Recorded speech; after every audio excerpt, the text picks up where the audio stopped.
Hello Tombow, and hello to everyone else. Welcome back to Jenna Gets Creative. Tombow is looking for new creators in the US and Canada to work with in 2022, and I thought I'd throw my hat in the ring. So, if you'll join me, I'd like to tell Tombow why I would make a great brand ambassador, what I would plan to do, which products I've tried and own and what I think of them, and which products I'd really still like to try. You're watching me create a mandala using as many of my Tombow products as possible, and only my Tombow products, with the exception of the paper and the geometry tools. For simplicity, the paper is generic cardstock, and I chose this both so as not to showcase another brand, and also because all of these products work very well on smooth, heavyweight paper. The stars of the show in this piece have definitely proven to be the Fudenosuke pens and the ABT Pro markers. I'll be doing this somewhat in the style of my subscription box unboxing videos, in that whenever I mention an item for the first time, you'll see a clip of me showing it to the camera up in the corner, and I'll have all of these products linked to the Tombow USA website in the description box down below, along with the current prices in US dollars and Canadian dollars. Introductions first. My name is Jenna and I live in Newfoundland, Canada. I am a freelance illustrator and editor. I run a book review blog, and I've got some of my art available on merch sites like Redbubble and Zazzle, and twice a week I post here on YouTube. Most of the time my videos are art content. Sometimes they're book content, and more lately I'm trying to blend the two together when I do book topics, so the visuals are still art. My favorite mediums to work with are ink, especially alcohol ink and fine liners, but also colored pencils and watercolor in all forms. I already do frequently use Tombow products in my videos because the Mononoke eraser is my go-to for erasing small stuff, the sanded erasers are my go-to on rough textured paper, and the Fudenosuke pens have been my absolute favorite for line art lately. Unboxing and brand review videos tend to perform best here on my channel, and I'm already quite accustomed to really spotlighting particular products and leaving details and links about them in my video descriptions. So I'm confident that if Tombow chooses me and sends me more items to work with in 2022, and maybe even beyond, I'll have no trouble promoting those items well and remembering to leave all the links. I do have an Instagram account in conjunction with this channel, and that will be linked in my application, but I want to acknowledge that it doesn't have the largest following at the moment, and in the last few months I haven't posted there frequently. If I'm selected, I'll definitely pick that platform back up and build it up. If a little proof is needed to build confidence that I can gather a sizable following on other platforms, check out my book profile on Twitter using the handle @Westvale Archive. I'll have that linked in the video description. I have more followers over there than subscribers here. I can also feature Tombow products and whatever I create with them more prominently on my blog. It is primarily a book blog, but the book crowd also tends to be the lettering and journaling crowd, so I do think that would be a great fit as well. My blog has been growing well over the last year. I hit and exceeded 2,000 unique monthly visitors this summer in July, and for the current month I'm expecting over 4,000 page views. I would absolutely love to do Tombow product unboxings and product reviews with whatever Tombow sends, and I promise lots of content with honest, constructive reviews. Feel free to look at any of my unboxing videos to get a feel for how I review art supplies. Shall we move on to the products I've tried and own?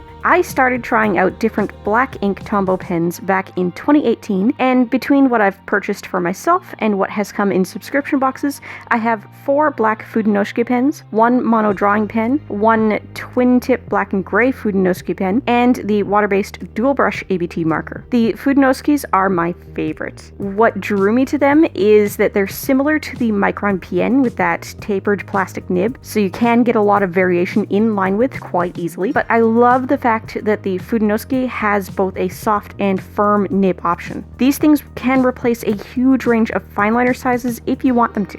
If you're watching closely to that little demo screen in the corner, you may have noticed that one of the black pens leaked on me a bit. That one was stored upside down in a travel wrap for a long time, so that's probably my fault. I've never seen these pens leak before. Rest assured, this ink is completely water soluble, and I was able to clean myself off with just warm water very quickly.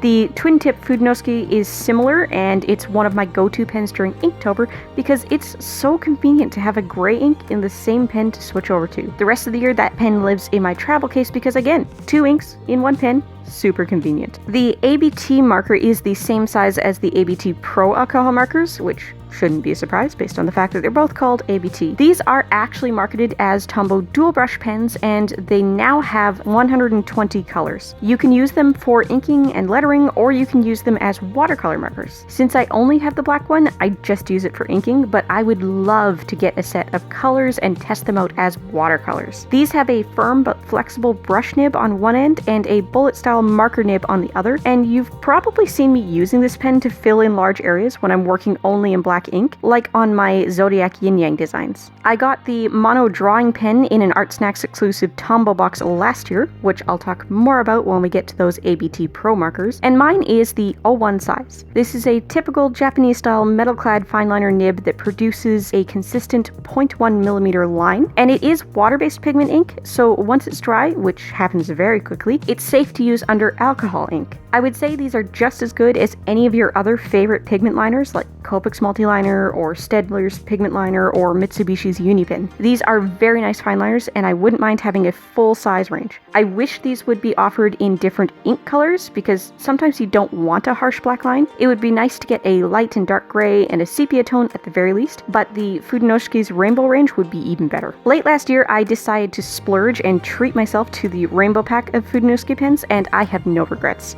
This offers me the same color range as the Staedtler Tri-Plus liners I've had around for years, but once again, the tapered nib means I can vary the line weight instead of being locked into the 0.5mm size of the Tri-Plus. Other than that, they're very similar high quality pens. They're very reliable.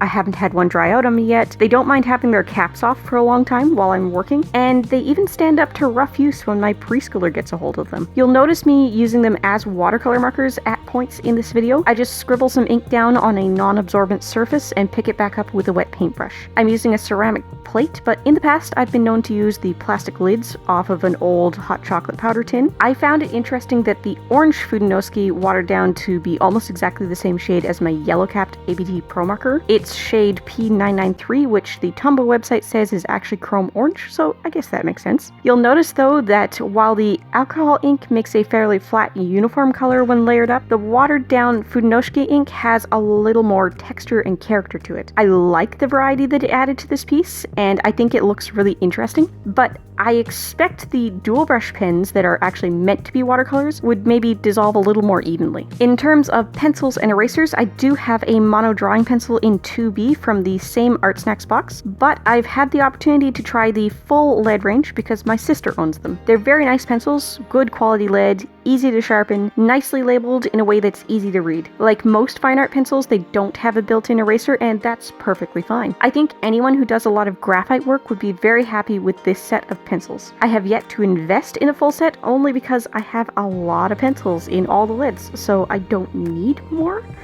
If I were selected by Tombow though, and Tombow were to send me a set, I'd make more use of Tombow pencils on camera and put the Lumigraphs away. They are perfectly good drawing pencils, and I wouldn't mind making the switch. The Mono Nock eraser is one of my most used art supplies of all time. I love it, and I want to try the Mono Zero. You'll see somewhere in these clips that I did have a pack of refills with 3 sticks left in it. I bought that in May 2018 and hadn't gone through it yet. These things last forever. Unfortunately, after I filmed this video, my kiddo got a hold of that pack and figured that it would make a great stand-in for dog food for her little toy animals if she broke them up into tiny little pieces. So I've ordered more.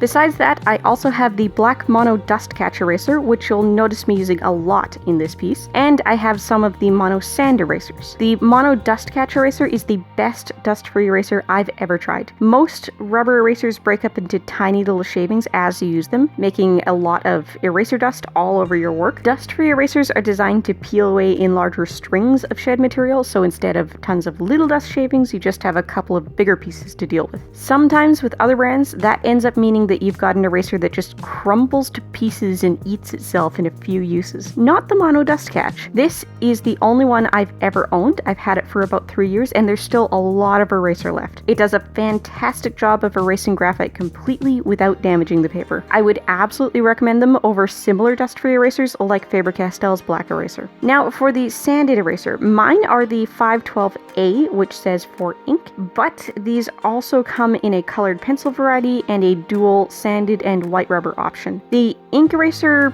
is particularly firm and aggressive, and I don't actually find find that it erases ink or colored pencil as well as I'd like it to, but these get a lot of use from me for other purposes. If I rip my watercolor paper removing masking tape, I can sand it smooth to reduce that torn look with these. If my watercolor didn't lift as well as I wanted it to, I use these to pick up more. If a paper I'm using isn't playing nicely with colored pencil, I use this to give the paper more tooth. It's so much easier to control and a lot gentler than using actual sandpaper. Last but not least, I have the 5 ABT Pro alcohol markers that were sent out in an exclusive bonus box offer with Art Snacks last year. The colors are 296 green, 565 deep blue, 636 imperial purple, 757 port red, and 993 chrome orange. When these were introduced last year, they had an open stock value of $5.49 US each, and I thought that was a little steep. They do have a huge color range that matches up with the dual brush markers, and they are coveted brush nibbed alcohol markers, but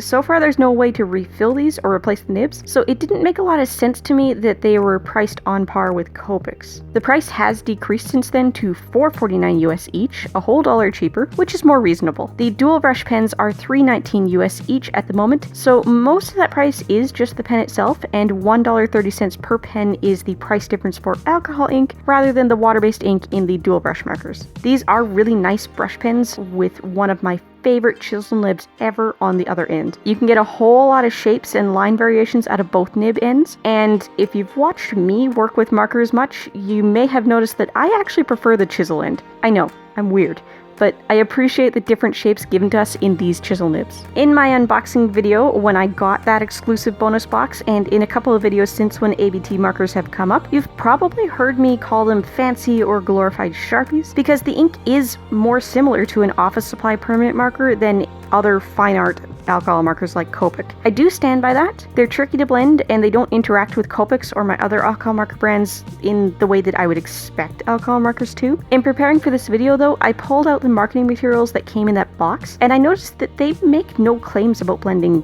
at all. The info card specifically says great for layering and shading, and those things they do indeed do very well. I've also looked at the blending guide PDFs Tombow has available on their website, and as I've always suspected, it does look like it's a lot easier to get a smooth blend with these markers if you're using different shades of the same color. These 5 markers I have are a great variety of colors, but they aren't a blending set. I expect I would like these a lot more if I had blendable shades. I did enjoy using them a lot more in today's piece, just using them to make flat color blocks, than in any previous piece I've done where I tried to blend them like I would with something like Copic. Different supplies have different uses, and I don't think it's fair to expect these to be Copics. These are great for artists who prefer something a little less movable, like a Sharpie, but want the brush nibs and the color range of Tombow's dual brush markers. I would absolutely be open to receiving blending sets of these markers and experimenting more with them on camera. I also think the new price is more fair for what these markers are and how they behave. They'll never replace Copics for me, but they do this kind of art extremely well.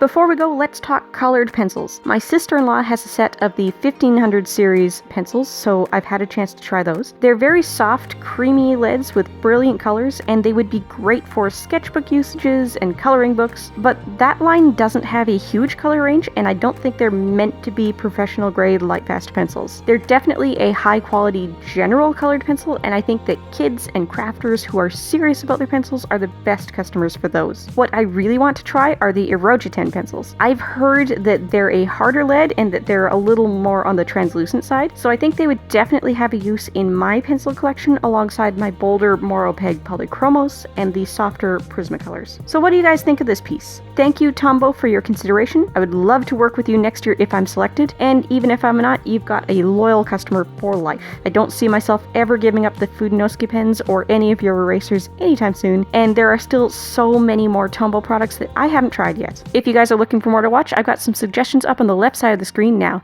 Don't forget to like, comment, maybe even subscribe, and if you like living life creatively, whatever that means to you, I'd love to have you along for the ride. Bye guys!